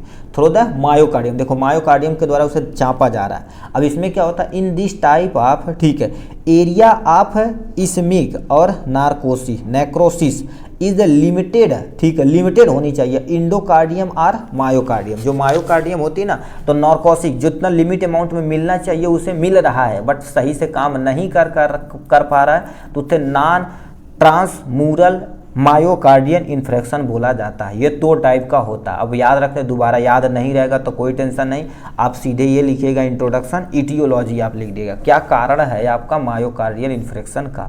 तो अब नाम से ही पता, मायोकार्डियल यही लेयर थोड़ी सी डैमेज होगी। तो इसमें क्या होता है, myocardium infarction is also cause by the rapture of the atherosclerotic plague मतलब थोड़ी सी गांठ बन जाती है किसमें, मायोकार्डियम, ये जो लेयर है इसी के अंदर गांठ बन जाती है with in the coronary arteries. अब कोरोनरी आर्टरीज के अंदर गांठ बन जाएगी तो ये मायोकार्डियम क्या करेगा, बार बार पंप करेगा, ब्लड आगे जाएगा, नहीं तो दिक्कत हो सकती है, तो हार्ट अटैक आदमी को आ जाएगा, हमारी ब्लड वेसल रैप्चर हो जाएगी, फट जाएगी, जिससे दिक्कत हो जाएगी। ये होने का रीजन क्या है, वेंटिकुलर हाइपर, ठीक है, ट्रॉफी, वेंटिकुलर हाइपरट्रॉफी होने का कारण से अब क्या होगा, ये आपको क्या हो सकता है, मायोकार्डियल इन्फ्रेक्शन। कोरोनरी आर्टरीज वसोस्पाम, अब कोरोनरी जो आर्टरी होती है वसोस्पाम क्या हो जाएगी, चाहे चिपक जाएगी, ठीक, मोस्टली चिपकती है, ठीक, स्पाम मतलब थक जाएगी, ऐंठन हो जाएगा, किसी कारण बस कोरोनरी आर्टरी डैमेज हो जाएगी तो समझ लो मायोकार्डियल इन्फ्रेक्शन हो गया। आर्टरीटिस हो जाएगी, आर्टरीटिस मतलब हमारी आर्टरी के अंदर ये डैमेज हो जाएगी, टीस मतलब क्या होता है, डैमेज हो जाती है हमारी आर्टरी, जब डैमेज होगी तब वो मायोकार्डियल इन्फ्रेक्शन होने का चांस बन जाता है। कोरोनरी आर्टरी इम्बोलाई कर जाएगी, इम्बोलाई मतलब क्या होता है, डैमेज, सिंपल से समझिए, कोरोनरी आर्टरी डैमेज जाएगी तब भी दिक्कत हो सकती है। या किसी कारण बस हाइपोक्सिया मतलब एक ऐसी कंडीशन जो आपको कार्बन मोनोऑक्साइड की पॉइजनिंग हो जाएगी। कार्बन मोनोऑक्साइड एक पॉइजन गैस होती है और मीठी गैस होती है, जो किससे निकलती है, जैसे अभी आपको कोयला जलाएंगे तो कार्बन मोनोऑक्साइड निकलेगी, तो ये सब जाएगी तो हमारे ब्लड वेसल को धीरे धीरे इसको, यानी ब्लड वेसल को क्या करेगी, धीरे धीरे डैमेज करेगी। और हीमोग्लोबिन जो है ना, जो बाइंड करना चाहिए ऑक्सीजन से, उससे वो बाइंडर नहीं करने देगा। जब बाइंडर नहीं करने देगा तो दिक्कत धीरे धीरे आपको अंदर पॉइजनिंग होगी, आपका शरीर काम करना बंद हो जाएगा, लास्टली डेथ हो जाएगी। इसीलिए देखेंगे किस सीजन में जो होता सीजन, जैसे मान लेते हैं अभी ठंडी सीजन आएगा तो कहते हैं अंगीठी जला के कोयला सोए थे, सुबह तक मर गए, क्योंकि ये मीठी गैस होती कार्बन मोनोऑक्साइड, सूंघते आपकी डेथ हो जाए जी। तो इससे कॉजेज हो सकता है इटियोलॉजी। अब यहाँ से पैथोजेनेसिस तुम्हारे पास क्या आ जाता है, पैथोजेनेसिस यानी क्या कारण है, इसके बारे में आपको बताते हैं। पैथोजेनेसिस में क्या क्या कारण है, इतना हमने कारण लिखा हुआ है। कुछ यहाँ से कॉमन पहले लिखा है प्री डिस्पोंसिंग फैक्टर, मतलब हमको एक्चुअल में अभी स्टार्टिंग का फेज है, तो इसमें क्या होता है ऑब्स्ट्रक्शन यानी blockage in the coronary artery, मतलब जो हमारी आर्टरीज है, नस है, वो धीरे धीरे क्या हो जाएगी, ब्लॉकेज हो जाएगी। फिर क्या हो जाएगी, इसमेसिया हो जाएगी, मतलब एक कंडीशन होती है, इस्पेस्मिया हो जाएगी या हाइपोक्सिया हो जाएगी। हाइपोक्सिया मतलब कार्बन मोनोऑक्साइड की संख्या पर हमारे लेवल हमारे शरीर के अंदर इंक्रीज कर जाएगा, बढ़ जाएगा, जिससे ऑक्सीजन की डिमांड ही लॉक हो जाएगी। लॉक ऑफ ऑक्सीजन, उस पर्सन को तब भी मायोकार्डियल इन्फेक्शन हो सकता है। ठीक, ये तुम्हारे पास कारण हो सकता है। अब यहीं से मान लेते हैं ब्लॉकेज हो जाएगी तो स्टेबल प्लग यानी क्या होगा, प्लेग मतलब ब्लॉकेज हो जाएगी। तो अनस्टेबल प्लग मतलब कुछ समय के लिए बनता है तो ज़्यादा दिक्कत नहीं है। अनस्टेबल होता है तब वो थ्रोम्बोलाइसिस बन जाता है, क्योंकि यानी हमारे शरीर के अंदर कहीं भी थक्का बन जाएगा तो हमारा प्लेटलेट सोचेगा रीति की तब बनावट और थक्का बनाएगा, वो थोड़ी ना जान रहा है कि क्या हो रहा है। ठीक है, उसको ऑक्सीजन तय थ्रोम्बोलाइसिस करेगा। ठीक, लाइसिस मतलब तोड़ेगा थ्रोम्बोलाइसिस को, और मायोकार्डियल इन्फेक्शन कॉजेज करेगा, तब भी दिक्कत हो सकती है। तो ये तुम्हारे पास कारण हो सकते हैं किसके बारे में, मायोकार्डियम होने के। अब क्लिनिकल मैनिफेस्टेशन के बारे में आते हैं। क्या लक्षण है, सबसे पहले चेस्ट पेन होगा, सबसे तगड़ा ये सबसे होता है। चेस्ट पेन हो जाएगा, शॉर्टनेस ऑफ ब्रीथिंग, सांस नहीं सही से ले पाएंगे। एंजाइटी मतलब आपको थोड़ा सा उलझन टाइप में, चिंता टाइप में हो जाएगी। स्वेटिंग मतलब बहुत ज़्यादा आपको क्या होगा, पसीना होगा। नोजिया एंड वोमिटिंग हो जाएगी। तो ये सब लक्षण देखने से आपको समझ लो मायोकार्डियम यानी चेस्ट की कोई ना कोई प्रॉब्लम है। तो ये क्लिनिकल मैनिफेस्टेशन के बारे में दिया गया है। नॉन फार्माकोलॉजिकल मैनेजमेंट में क्या होता है, अवॉइड स्मोकिंग, मतलब आपको क्या करना है, स्मोकिंग आपको सबसे ज़्यादा कम करना है। मतलब बिना दवा के कैसे, सबसे पहले स्मोकिंग यदि कर रहे हैं तो उसको आपको करना छोड़ना पड़ेगा। डाइट प्लान डेली आपको क्या करना पड़ेगा, डाइट प्लान करना पड़ेगा। ऐड मीट आपको क्या करना पड़ेगा, सॉरी अवॉइड मीट को क्या करना पड़ेगा, आपको छोड़ना पड़ेगा। डाइटरी चेंजर मतलब आपकी जो डाइट है उसको चेंज करना पड़ेगा, लाइफ स्टाइल को चेंज करना पड़ेगा। ठीक है, डाइट को चेंज करना पड़ेगा जिससे आपके काम सही से हो पाए। ठीक, फिर क्या देखा, इंक्रीज अनसेचुरेटेड फैट, और तुम्हारे पास ओलियो ऑयल, जो तुम्हारे पास ओलियो ऑयल आता है, सोयाबीन ऑयल वगैरह होता है, ये हमको छोड़ना पड़ेगा। अब देखिए ओलियो ऑयल, पाम ऑयल और ठीक है बहुत सारे होते हैं जैसे दिक्कत कॉजेज कर सकता। आलमंड ऑयल, फिश, ये सब आपको क्या करना पड़ेगा, सबसे ज़्यादा इंक्रीज जो तुम्हारे पास है उसको आपको अवॉइड करना पड़ेगा। इन सबको अवॉइड करेंगे तो अपना काम हो जाएगा। फैट को हटाना पड़ेगा, अनसेचुरेटेड ओलियो ऑयल सबको हटाना पड़ेगा। ठीक है, बॉडी वेट मेंटेन करना पड़ेगा। यदि बॉडी आपका बहुत ज़्यादा इंक्रीज कर गया बॉडी वेट तो उसको क्या करना पड़ेगा, मेंटेन करना पड़ेगा, कम करना पड़ेगा ड्यू टू द एक्सरसाइज करेंगे तो उससे आप कम हो सकता है। फिजिकल एक्टिविटी प्रॉपर आपको क्या करना पड़ेगा, सुबह शाम एक्सरसाइज करना पड़ेगा जिससे आपका वेट कम होगा। वेट कम होगा तो अपना काम हो जाएगा। ठीक है, तो ये सब चीज़ें के बारे में है यहाँ से। अब यहाँ से फिजिकल मैनेजमेंट के बारे में आते हैं। ठीक है, सॉरी फार्माकोलॉजिकल मैनेजमेंट यानी दवा के द्वारा उसे कैसे ट्रीट किया जा सकता। पहले यामाई, ठीक है लिखा, myocardial infection treated in emergency room. अब तुम सोचो ऐसे जनरल रूम में रखेंगे तो मरा जाएंगे। ठीक है, प्रॉपर टेक केयर चाहिए, जो मशीनें वगैरह होती प्रॉपर लगा रहना चाहिए, सब कुछ बैलेंसिंग में बताना चाहिए, ये सब चीज़ होना ही होना चाहिए। तो myocardial infection treated the emergency room में होना चाहिए। पहला, ब्लॉकेज आर्टरीज को hurt are treated to the performing a surgery procedure, जिसे हम क्या बोलते हैं, एंजियोप्लास्टी। मतलब जहाँ पर ब्लॉकेज होगा पहले उसे साफ करना पड़ेगा, क्योंकि वहाँ ब्लॉकेज यदि साफ होगा तो प्रॉपर अमाउंट में हमारा हार्ट काम करेगा, उसके बाद जो करना रहेगा हम करेंगे। ठीक, उसके लिए ब्लड यानी ब्लड थिनर देते हैं। ब्लड थिनर मतलब ब्लड को, जैसे अभी ब्लॉकेज कहीं आर्टरीज हो गई है, आर्टरीज ब्लॉकेज हो गई है तो ब्लड तो जाएगा ही जाएगा, ब्लड को और पतला कर देंगे। तो ब्लड थिनर में क्या हो जाएगा, एस्पिरिन दिया जाता है और पैराडॉक्सा दिया जाता है। पैराडॉक्सा ये सब बहुत सारी दवाइयाँ होती हैं, मोस्टली एस्पिरिन प्रयोग किया जाता है।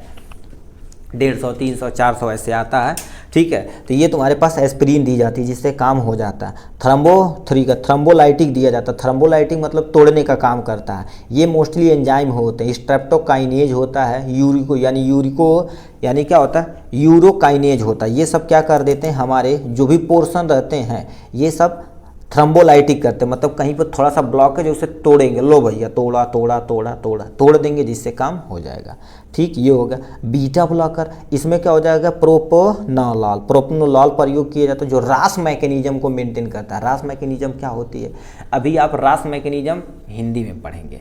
रास मैकेनिज्म में होता क्या है, एक्चुअल में जो आपके शरीर होती है, ठीक है, जब ब्लड किडनी वाले रीजन पे होता है तो वहाँ पर फिल्ट्रेशन का काम तगड़ा होता है, जो हार्मोनल लेवल को और ब्लड प्रेशर लेवल को मेंटेन करता है, ग्लूकोज को मेंटेन करता है, सब कुछ को मेंटेन करता है कौन, रास मैकेनिज्म।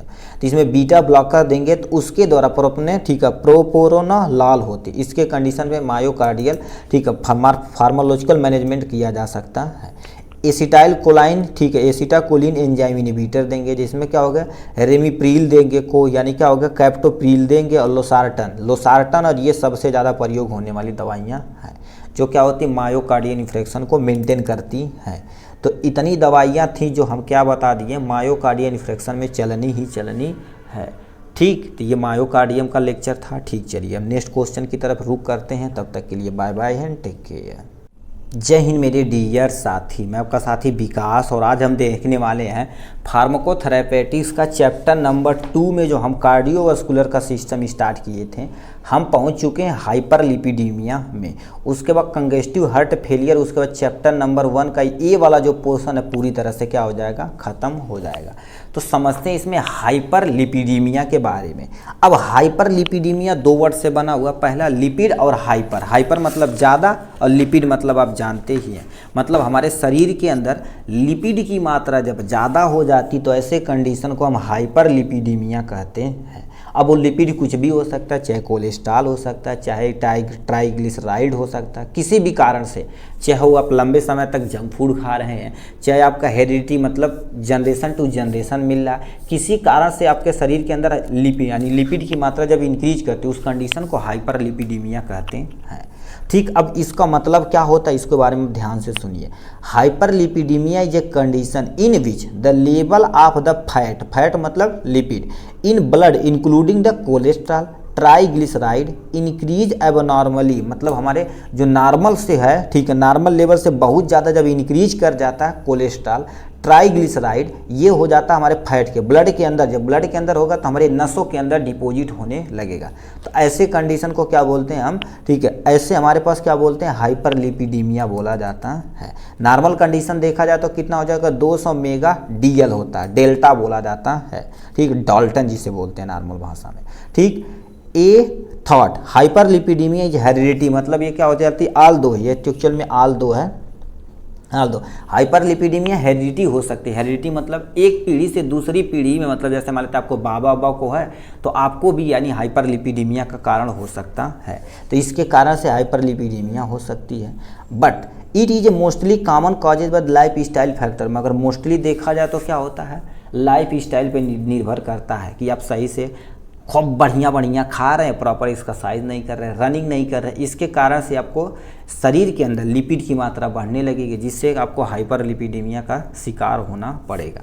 तो ये कारण हो सकता है, ठीक। तो ये हाइपरलिपिडीमिया का इंट्रोडक्शन समझ सकते हैं या डिफिनेशन वगैरह समझ सकते हैं। उसके बाद क्या कारण है कि आपको हाइपरलिपिडीमिया हो जा रही है, ठीक। सबसे पहले आप लंबे समय तक स्मोकिंग कर रहे हैं, सुट्टा मार रहे हैं, तब भी दिक्कत हो सकती है, आपको हाइपरलिपिडीमिया का कारण हो सकता है, ठीक है। ये हो गया।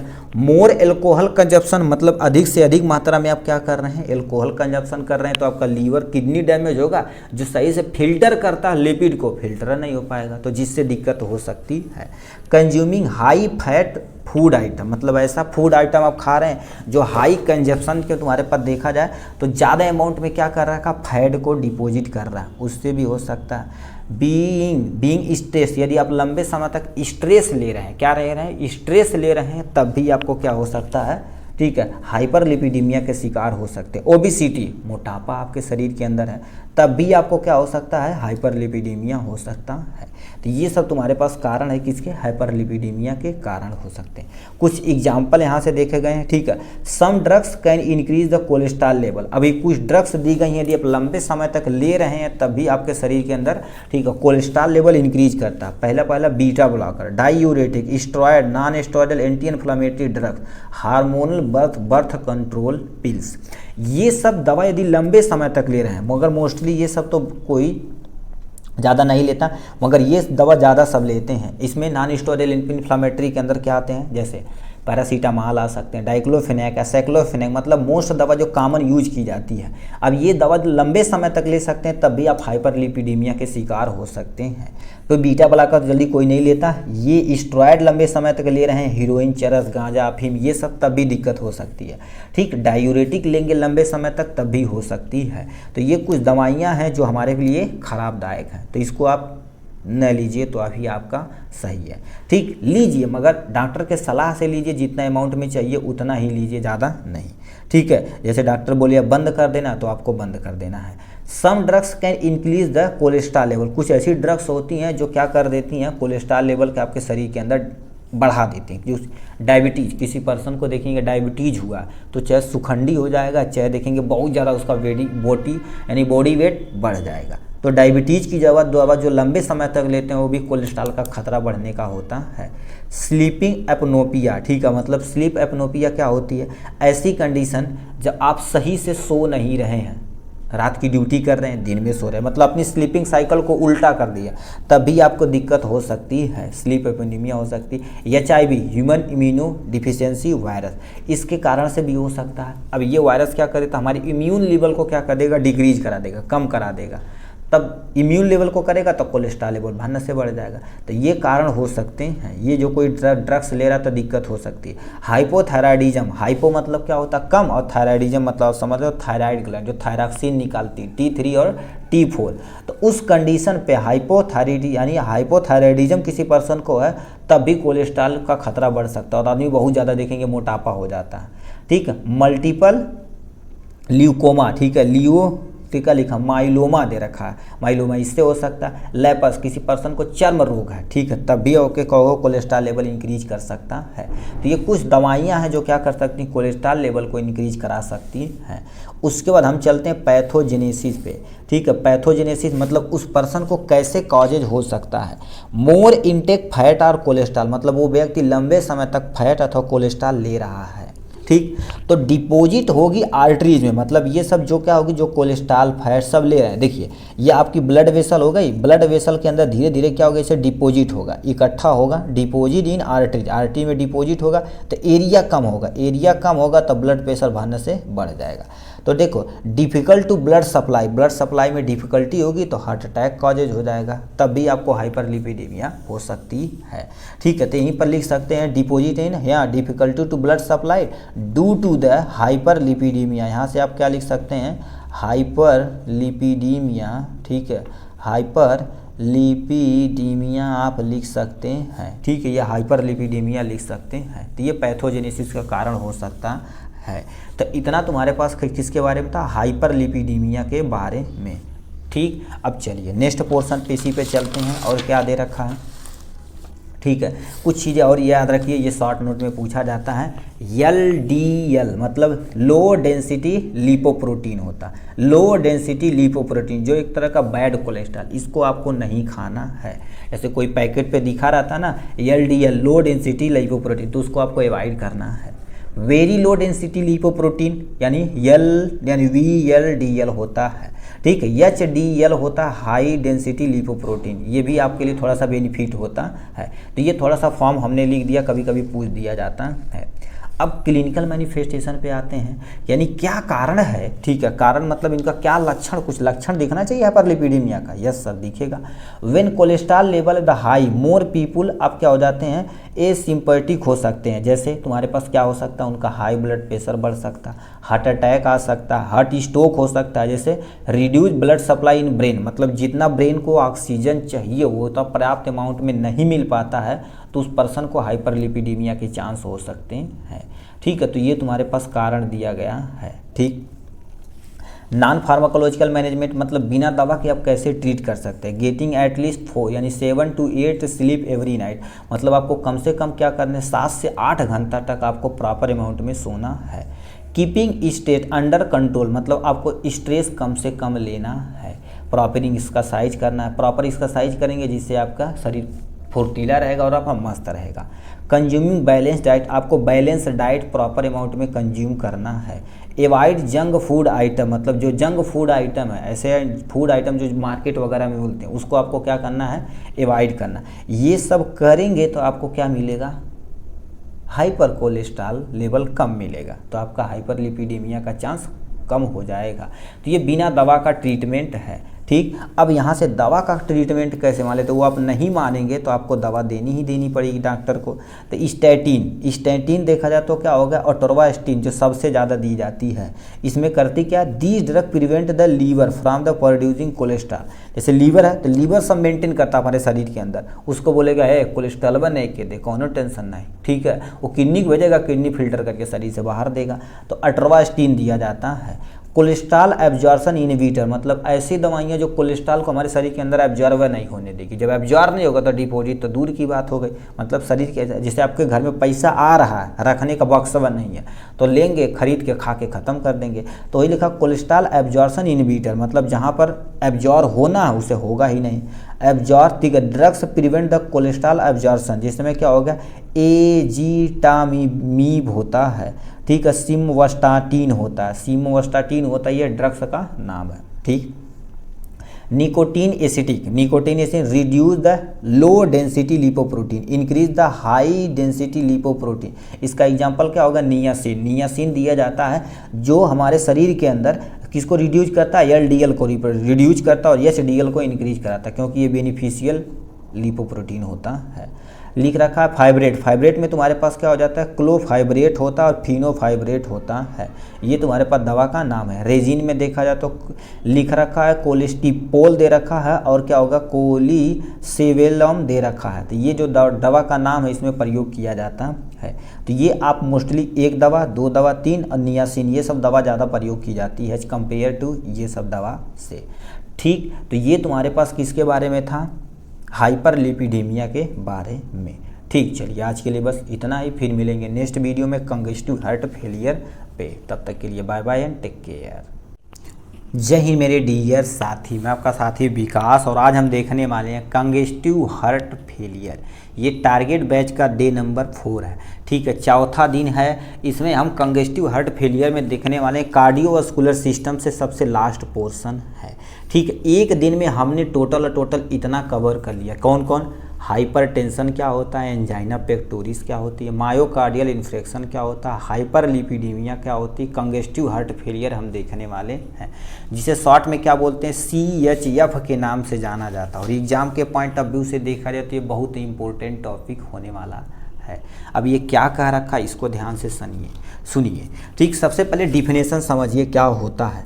Congestive heart failure is a condition which a heart fail to pump blood in sufficient quantity to fulfill the यानी बॉडी रिक्वायरमेंट। कहने का मतलब क्या कह रखा, हार्ट फेलियर यानी कंजेस्टिव हार्ट फेलियर का सिंपल सा एक ऐसा मतलब है, एक ऐसी कंडीशन है जो हार्ट जितनी ब्लड सप्लाई चाहिए वो फुल नहीं दे पाता है एज पर बॉडी रिक्वायरमेंट, मतलब हमारे शरीर के रिक्वायरमेंट के हिसाब से जितना ऑक्सीजन चाहिए उसे सफिशिएंट अमाउंट में उतना नहीं दे पाता, तो ऐसे कंडीशन को हम क्या बोलते हैं, कंजेस्टिव हार्ट फेलियर कहा जाता है।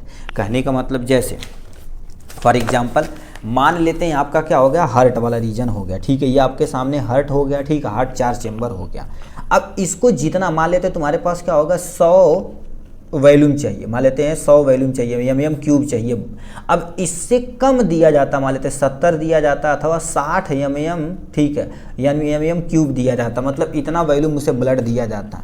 तो इससे जब कम दिया जाएगा तो ऐसी कंडीशन, तो बताओ ये जितनी रिक्वायरमेंट है उतना दे नहीं पा रहा। जैसे हमारी ये बॉडी है, ठीक है, इस बॉडी को हमें क्या करना पड़ेगा, ब्लड देना पड़ेगा। कहने का मतलब हार्ट हो गया, तो ये आपका लंग्स हो गया, लंग्स से ऑक्सीजन इस चेंबर में आता है, फिर इस चेंबर में, फिर पूरे शरीर को देता।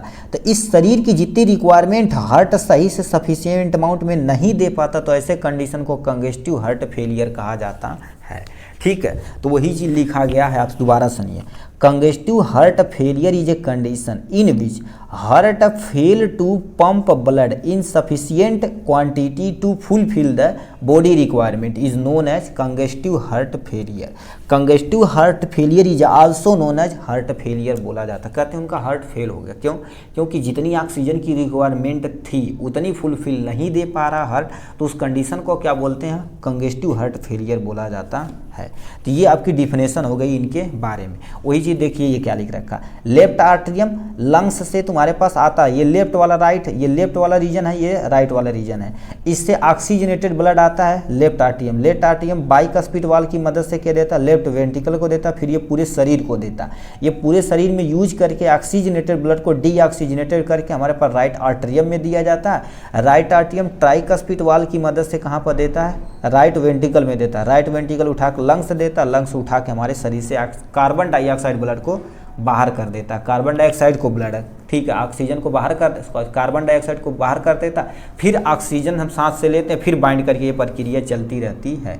इसको कार्डियक साइकिल बोला जाता है। ठीक, तो ये हो गया पहला डिफिनेशन के बारे में। ये दो तरह के हो सकते हैं।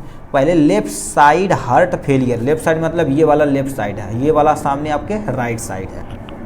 ठीक, अब इसमें क्या होता है, सबसे पहले लेफ्ट साइड में क्या होता है, फ्लूइड, ठीक है, fluid backup into the lungs, मतलब लंग्स में फ्लूइड पानी भर जाता है, जिससे क्या हो जाता है, उनके सांस लेने में दिक्कत होती है। तो समझ लो, अब लंग्स से ही हमारे लेफ्ट साइड में आ रहा है, हार्ट के लेफ्ट साइड में कहाँ से ब्लड आ रहा है, हमारे हार्ट लंग से आ रहा है। तो लंग में फ्लूइड जब भर जाता है, बैकअप हो जाती है, तो उस कंडीशन को हम क्या बोलते हैं, लेफ्ट साइड हार्ट फेलियर बोलते हैं। मतलब लेफ्ट साइड वाला सही से काम नहीं कर रहा है। अब राइट साइड हार्ट फेलियर में क्या होता है, fluid backup into the abdominal, मतलब देखिए यहाँ से आएगा पूरे शरीर में, अब एब्डोमिनल से पूरे शरीर में उठा के लेके जाना रहेगा, ठीक है, लेके जाना रहेगा। तो ये हमारे एब्डोमिनल लेग में, ठीक है, एब्डोमेन से लेग में कॉजिंग द स्वेलिंग, मतलब इस समय इस कंडीशन में प्रॉपर अमाउंट में सही ऑक्सीजन नहीं आ पर और कार्बन डाइऑक्साइड नहीं पहुंच पाता, तो उस कंडीशन में हमारी पूरी इस वाले एब्डोमिनल और लेग पैर वाला रीजन सूजन होने लगता है। तो उस कंडीशन को हम क्या बोलते हैं, राइट हार्ट फेलियर बोला जाता है। क्या, राइट हार्ट फेलियर बोला जाता है। तो ये दो टाइप के होते हैं, इसको याद नहीं रहेगा तो कोई ये जनरल चीज़ें हम बता दिए। अब क्या कारण है भैया, आपको कंजेस्टिव हार्ट फेलियर हो गया, तो इसका तुम्हारे पास हाई हार्ट रेट, मतलब क्या होता है, हाई हार्ट रेट मतलब इनका जो हार्ट रेट है अपने नॉर्मल से देखा जाए तो बहुत ज़्यादा, तो ऐसी कंडीशन को हम हाई हार्ट रेट बोला जाता है। इसके कारण से भी उनको हार्ट फेलियर हो सकता है। ठीक, कहा दे रखा वाल डिसफंक्शन, मतलब हमारे पास दो वाल जो बोले बाइकस्पिड वाल, ट्राइकस्पिड वाल, और ये हमारे पास क्या होती है, ऑर्टिक वाल और पल्मोनरी वाल, चार वाल हमारे हार्ट के अंतर्गत होती है। दोबारा हम बोल रहे हैं कौन कौन से वाल। सबसे पहले देखा जाए तो कौन सी वाल होती है, बाइकस्पिड वाल, ट्राइकस्पिड वाल, ऑर्टिक वाल और पल्मोनरी वाल, चार वाल हमारे शरीर के अंदर होती हुई हार्ट रीजन पे। तो वो वाल सही से फंक्शन नहीं कर पाती हैं, तब भी हार्ट फेलियर का चांस बन सकता है। टू मच प्री लोडेड, मतलब जितना लोड चाहिए उससे ज़्यादा लोड हो जाता हमारे हार्ट के ऊपर, तभी हमारे काम कंजेस्टिव हार्ट फेलियर हो सकता है। कहने का मतलब जैसे भी कोई मोटर लगाएं कि 2 तल्ला पानी चढ़ाना, 20 तल्ला चढ़ाएंगे तो मोटर पे क्या पड़ेगा, बहुत ज़्यादा लोड पड़ेगा, तो चाहे डैमेज होगा, चाहे फट जाएगा, चाहे पाइप कोई फॉल उड़ देगा, चाहे भैया क्या करेगा, हम कम वो नहीं करेंगे। उस तरह से हमारा हार्ट होता है। Proper not function of the heart muscle, जो हमारी हार्ट मसल होती है 3 तरह की, हार्ट मसल टोटल 3 लेयर होती है ना, ये हार्ट हो गया ना, तो इसमें पहली लेयर इंडोमेट्रियम, मायोमेट्रियम और ठीक है ईपी का, ईपी में यानी ईपी कार्डियर, मायोकार्डियर और इंडोकार्डियर, यानी 3 लेयर होती हैं। ये सही से काम नहीं कर पाती, ये फंक्शन तुम्हारे पास नहीं कर पाती हैं। तो proper not function of heart muscle, यही क्या कर देती है, उसे हार्ट को कॉन्ट्रैक्ट और रिलैक्स कराती है। तो ये सही से नहीं कर पाती हैं, तब भी आपको कंजेस्टिव हार्ट फेलियर होने का चांस बन सकता है। मायोकार्डियल इन्फेक्शन, हार्ट अटैक आ सकता है। मायोकार्डियल इन्फेक्शन मतलब क्या होता है, ये जो बीच वाली लेयर होती है इसको हम क्या बोले हैं, मायोकार्डियल बोले हैं, क्या बोलते हैं, मायोकार्डियल बोला जाता है। तो ये मसल क्या कर देती है, अपने हार्ट को कब कॉन्ट्रैक्ट कराना, कब रिलैक्स कराना, ये सब जिम्मेदारी इन तीनों मसल की दी जाती है। तो इसमें मायोकार्डियल सही से वर्क नहीं हो पाता तो उस पर्सन को हार्ट अटैक आ जाता है। तो वही लिखा हार्ट अटैक आ जाएगा, तब भी आपका कंजेस्टिव हार्ट फेलियर का चांस बन सकता है। हाई ब्लड प्रेशर, आपका लंबे समय तक ब्लड प्रेशर लंबे समय तक हाई रहता है तो उसके कारण से भी आपको क्या हो सकता है, कंजेस्टिव हार्ट फेलियर होने का चांस बन सकता है। तो ये कंजेस्टिव हार्ट फेलियर का तुम्हारे पास पोर्शन है। ठीक, ये हो गया इनके बारे में। अब क्या दे रखा है, क्लिनिकल मैनिफेस्टेशन पे आते हैं। ठीक है, कैसे लक्षण दिखेगा कि इस पर्सन को कंजेस्टिव हार्ट फेलियर हो गया। तो इसमें लिखा गया सबसे पहले ब्रीथिंग प्रॉब्लम, सांस लेने में उन्हें प्रॉब्लम होगी, ऐसे ऐसे करेंगे। ठीक, मतलब थोड़ा सा दौड़ेंगे तो सांस की फूलने लगेगा, तब भी दिक्कत हो सकती है। सीढ़ियाँ वगैरह चढ़ेंगे तब भी दिक्कत हो सकती है। तो ये सब कारण से उनको क्या होता है, कंजेस्टिव हार्ट फेलियर होने का चांस बन सकता है। ठीक, ब्रीथिंग प्रॉब्लम। वेट पेन क्या होगा, वेट पेन होगा, मतलब उनका शरीर क्या होगा, बहुत तगड़ा पेन करेगा। वेट एक्चुअल में पेन लॉस होना चाहिए। ठीक है, ये तुम्हारे पास वेट जब इंक्रीज करेगा, वेट गेन होना चाहिए, पेन नहीं होना चाहिए। यहाँ से वेट गेन रहेगा। ठीक है, जैसे वेट गेन मतलब वेट ज़्यादा इंक्रीज कर जाता है, इंक्रीज द, ठीक है, इंक्रीज द बॉडी वेट, मतलब उनके शरीर का बॉडी वेट क्या हो जाता है, ज़्यादा हो जाता है। ठीक है, शरीर का बॉडी वेट यदि ज़्यादा हो जाएगा तो समझ लो उनको यानी CH कंजेस्टिव हार्ट फेलियर होने का चांस बन सकता है। तो increase the body weight increase करेगा तब भी कारण हो सकता है। स्वेलिंग, ठीक, अब क्या नहीं, देखो स्वेलिंग इन लेग यानी लक्षण दिखेगा तुम्हारे पास, उनका पैर वाला रीजन क्या हो जाएगा, स्वेलिंग हो जाएगी। एंकल वाला स्वेलिंग हो जाएगी। एब्डोमिनल स्वेलिंग मतलब पेट वोट रीजन, पैर हो गया, ये सब रीजन तुम्हारे पास क्या होगी, स्वेलिंग हो गया। अब देखो डॉक्टर कैसे पहचानता, कहता अच्छा पैर सूजन हो गया, ऐसे आपको देखो ऐसे टच करता तो ये धीरे धीरे ऊपर जाता तो समझ लो किडनी प्रॉब्लम अथवा हार्ट प्रॉब्लम उनको है। तो वही तुम्हारे पास लेग हो गया, एंकल हो गया, और तुम्हारे पास एब्डोमिनल वाला रीजन क्या हो जाएगी, धीरे धीरे खराब यानी स्वेलिंग हो जाएगी, तब भी समझ लो CHF यानी कंजेस्टिव हार्ट फेलियर होने का चांस बन सकता है। नोजिया, लॉस ऑफ हेपेटाइटिस, आपकी भूख मर जाएगी। ठीक है, कहते हैं भूख मरी गई है, भूख प्यास मर गई है, तो उससे भी आपको क्या हो सकती है, दिक्कत हो सकती है। नोजिया मतलब नाक बहेगा। ठीक है, नोजिया होगी, वोमिटिंग, इस सबसे तुम्हारे पास लक्षण है। मगर मोस्टली देखा जाए तो वेट ये वाला, ये और ये वाला रीजन होता है। और चेस्ट पेन एक और होता है, चेस्ट पेन यहाँ पर लिख देना। ठीक, ब्रीथिंग प्रॉब्लम और चेस्ट पेन होता है। ठीक है, चेस्ट पेन हो जाएगा। इन सब का कारण है जिससे क्या हो सकता है, आपको कंजेस्टिव हार्ट फेलियर, ये सब लक्षण दिखे तो समझ लो कंजेस्टिव हार्ट फेलियर होने का चांस है। ठीक, अब नॉन फार्माकोलॉजिकल मैनेजमेंट यहाँ दिया गया, मतलब बिना दवा को आप कैसे ट्रीट कर सकते हैं। पहले बोलेंगे भैया आप अवॉइड एल्कोहल आप छोड़ दीजिए। ठीक, टेक हेल्दी डाइट, मतलब क्या कर देना, आपको हेल्दी डाइट लेना है, मतलब ऐसा खाना खाना जो थोड़ा सा स्ट्रांग टाइप में रहे। स्ट्रांग मतलब ये नहीं कि ईंटा पाथर खा जाएंगे, नहीं, ऐसी डाइट लेना जो ग्रीन वेजिटेबल हो, फ्रूट हो, जो लंबे समय तक चले। एवॉइड मच साल्ट, मतलब बहुत अधिक साल्ट को क्या कर देना, आपको एवॉइड करना। एवॉइड स्मोकिंग, मतलब जो आप सुट्टा मार रहे हैं, बीड़ी सिगरेट सिगार, ये सब को क्या कर देना, आपको एवॉइड करना है।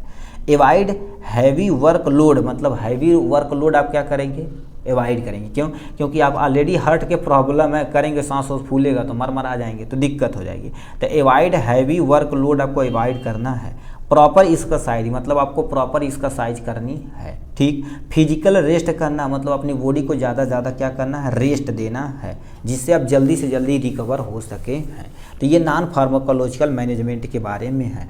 अब दवा के द्वारा उन्हें कैसे ट्रीटमेंट किया जाता है, तो यहाँ पर बहुत सारी दवाइयों का नाम है। मान लेते आपको ये सब याद न रहे तो आप 4-5 दवाइयाँ एग्जाम्पल में लिख देना, अपना काम हो जाएगा। जैसे कौन कौन सी दवाइयाँ हैं, एसिटाकोलिन इनिबिटर होता है, एंजाइम इनिबिटर होता है, जो लोसार्टन और रेमी, ठीक है, रेमीप्रिल आता है, ये सब इसके एग्जाम्पल हो जाएंगे। यहाँ से बीटा ब्लॉकर में प्रोपनोलाल हो जाता है, टीमोलॉल, ये सब सबसे ज़्यादा प्रयोग किए जाते हैं। ठीक, डायूरेटिक में देखा जाए तो एसिटाजोलामाइड होता है और क्लोरोथियाजाइड होता है, जो डायूरेटिक में प्रयोग किया जाता है। फुरसामाइड वगैरह भी प्रयोग कर सकते हैं, जो किडनी को जल्दी से फंक्शन कराएगा, हमारे शरीर के अंदर जो भी ब्लड प्रेशर रहेगा उसको लॉस कर देगा, गिरा देगा, तो हमारे पास क्या होगा, आपका जो हार्ट फेलियर का चांस है वो बच जाएगा। तो ये सब तुम्हारे पास सिस्टम है, इनसे हम क्या कर सकते हैं, कंजेस्टिव हार्ट फेलियर से बच सकते हैं। ठीक, तो इतना पोर्शन था किसके बारे में, ए वाला पार्ट में कार्डियोवास्कुलर सिस्टम के बारे में। ठीक, आपका बचा हुआ है इधर से। अब देखिए, अब जल्दी जल्दी ख़त्म हो जाएगा, आपका ज़्यादा नहीं है, एक दिन में लगेगा ये और ये दो तुम्हारे पास, ये अपना काम हो जाएगा। 1 2 3 4 यानी 20 चौक 80, मतलब हमारे 10 मिनट होगा, 40 मिनट के अंदर ये भी ख़त्म हो जाएगा। ठीक है, चलिए आज के लिए बस इतना ही, फिर मिलेंगे नेक्स्ट वीडियो में नेक्स्ट टॉपिक के साथ। तब तक के लिए bye bye and take care.